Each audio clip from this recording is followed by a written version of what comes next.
Kabisote, kabisote, kabisote. Magluluto tayo ngayon ng isa sa favorite ni Mrs. Ito yung kaldereta ni tatay. O kung tawagin, kaldereta ni Nyor.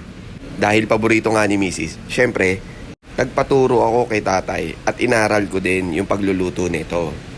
Kaya sineshare ko din sa inyo para matry ninyong maluto at matikman din ninyo. Naggisa lang ako ng bawang at sibuyas. Tapos, sinangkutsa ko yung karne hanggang sa magkaroon na siya ng browning. Saka naglagay ako ng toyo, pickled relish, paminta, at tomato sauce. Sangkutsahin mo yan hanggang sa maluto yung tomato sauce para hindi umasim. At kapag nasangkutsa mo na, saka mo ngayon sabawan ng isang tasang tubig. At maglalagay din ako dito ng isang kutsarang brown sugar. Pambalanse ng lasa. At syempre, lalagyan natin ng mga 2 pirasong sili para may anghang-anghang na kumakagat-kagat.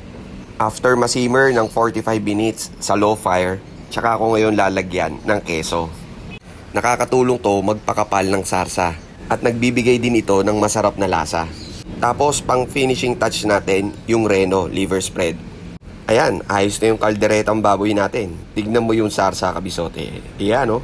Ganyan kakapal. Ang sarap sa kanin yan, kabisote. Shoutout muna tayo sa kaibigan natin na si JR Suba Montoya at Gabuco family ng Unisan, Quezon Province. Sa mga tropang dark side ng Santiago, Santa Ana, Pampanga. Maraming salamat sa inyo. Ganun lang kasimple mga kabisote. May isang putahin na naman po tayo.